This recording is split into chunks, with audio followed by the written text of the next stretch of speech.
코로나19 여파가 좀처럼 끝날 기미를 보이지 않으면서 배달이 늘어나는 탓에 오토바이 사고도 덩달아 잦아지고 있습니다.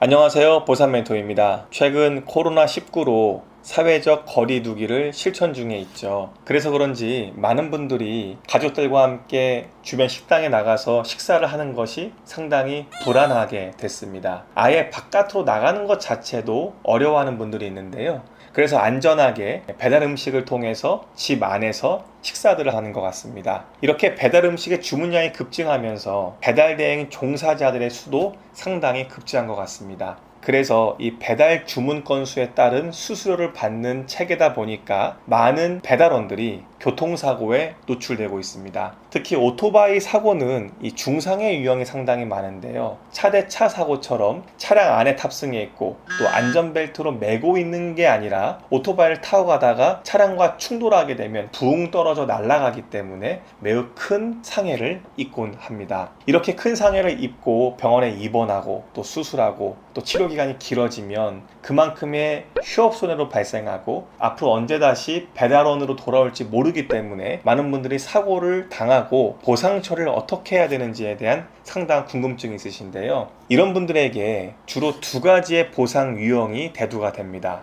하나는 산재보험 보상이고요. 또 하나는 자동차 보험 보상입니다. 우선 산재보험의 경우에 배달 대행 업체 배달원이 불승인 난다라는 질문들을 상당히 많이 하시는데요. 왜 이런 문제가 발생하냐면 사실 산재보험의 경우에는 보통의 근로자들이 업무 중 재해를 입게 되면 적용시켜주는 공보험입니다. 그런데 이 배달 대행 업체 배달원을 기존의 근로자로 봐야만 하는지에 대한 법적인 분쟁이 있는 것입니다. 왜냐하면 보통의 배달원은 근로계약서를 작성하지도 않고 또 4대 보험을 가입하지도 않습니다. 보통 두세 군데 배달업체에 등록돼서 또 주문 건수를 받아서 이동하기 때문에 과연 어느 업체의 근로자로 봐야 하는지에 대한 문제점도 있습니다. 또 이분들의 출근 시간이나 퇴근 시간이 명확하지도 않고요. 이분들이 받는 노동에 대한 대가가 급여 형태가 아니라 건 바이 건에 대한 수수료 형태이기 때문에 이 배달원들이 산재 신청을 하면 근로복지공단에서 불승인을 내려준다라는 말들이 많이 있는 것입니다. 그런데 요새는 대부분의 배달 대행 업체에서 산재보험을 가입시켜주고 있고 이분들은 특수형태 근로 종사자로 인정돼서 산재보험의 혜택을 받을 수 있기 때문에 이런 사고가 발생하면 산재보험을 접수하시는 게 도움이 되겠고요. 그럼 산재보험 후에 자동차 보험으로 추가 보상을 받는 것이 가능합니까? 라는 질문이 생깁니다. 왜냐하면 산재보험과 자동차 보험 둘 중에 하나로 선택해야 된다는 말들을 근로복지공단 직원이나 또는 자동차 보험 직원으로부터 심심치 않게 듣기 때문입니다. 결과적으로 말씀드리면 산재보험과 자동차 보험 모두 보상을 받을 수 있습니다. 그런데 중복으로 보상받는 게 아니고요. 어느 한쪽에서 보상을 받았다면 나머지 한쪽은 그렇게 보상받는 것을 초과하는 부분에서 추가 보상이 이루어진다는 것입니다. 예를 들어서 산재보험을 승인받게 되면 요양급여와 휴업급여를 받게 됩니다. 또 나중에 치료를 종결했음에도 불구하고 신체 장애가 남았다면 장애급여를 받게 되죠. 이렇게 요양급여, 휴업급여, 장애급여를 지급받고 또 자동차 보험에서 가령 위자료라든지 간병비 같은 경우는 산재보험을 받지 못했기 때문에 추가적으로 보상이 이루어질 수 있고요. 또 산재보험에서 받았던 장애급여 역시 이 자동차 보험에서는 맥브라이드 노동능력 상실률로 검토하기 때문에 추가적으로 보상을 받을 수 있는 경우가 있습니다. 따라서 산재보험 후에 자동차 보험으로 추가 보상이 가능합니다.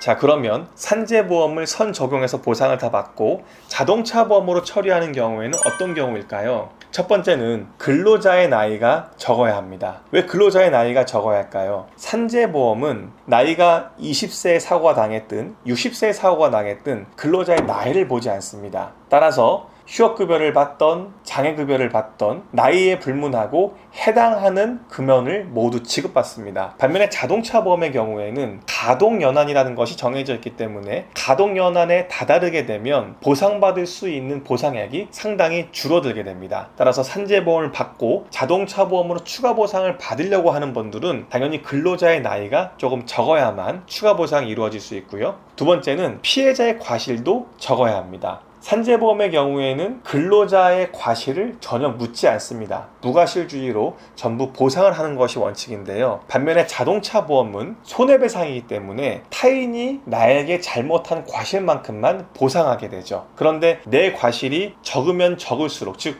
무과실에 가까우면 가까울수록 추가적인 보상이 많아질 수 있기 때문에 피해자 과실이 적어야 합니다. 세 번째는 후유장애가 발생해야 한다는 얘기입니다. 산재보험이 승인되면 보통은 요양급여, 즉 치료비와 휴업급여를 받게 됩니다. 그런데 후유장애가 발생하지 않으면 보통 이렇게 받은 요양급여와 휴업급여는 추가로 자동차보험에서 보상을 받는다 하더라도 휴업급여와 치료비가 역시 비슷하거나 또는 소폭의 차이만 있기 때문에 자동차보험으로 추가 보상에 실익이 없습니다. 그런데 근로자에게 후유장애가 발생하였다면 산재보험에서 장애급여를 받았지만 산재보험의 장애급여가 1급부터 14급까지의 보상액에 한계가 있기 때문에 자동차보험의 맥브라이드로 또는 영구장애가 나올 경우에는 그만큼의 보상액이 더 커지기 때문에 후유장애가 발생하는 경우에는 산재보험 후에 자동차보험을 추가로 접수해도 보상을 받을 수 있습니다. 자, 그럼 이번에는 산재보험으로만 처리하는 경우가 있습니다.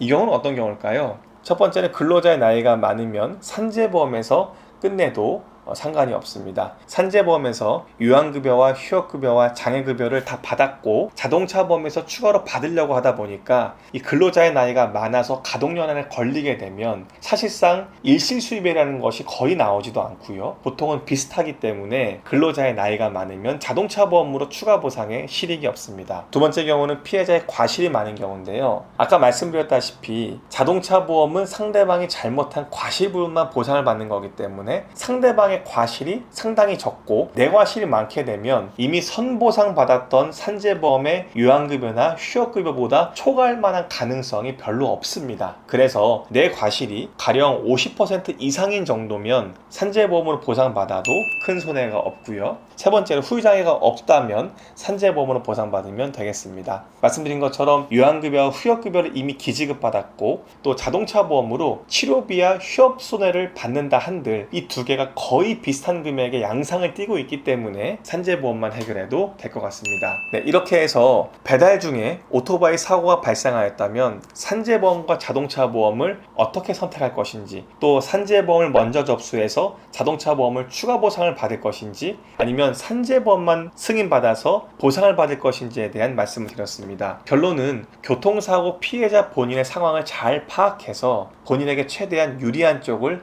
선택해서 보상받는 것입니다. 저희는 또 다른 유용한 정보로 여러분을 찾아뵙도록 하겠습니다. 보상멘토였습니다.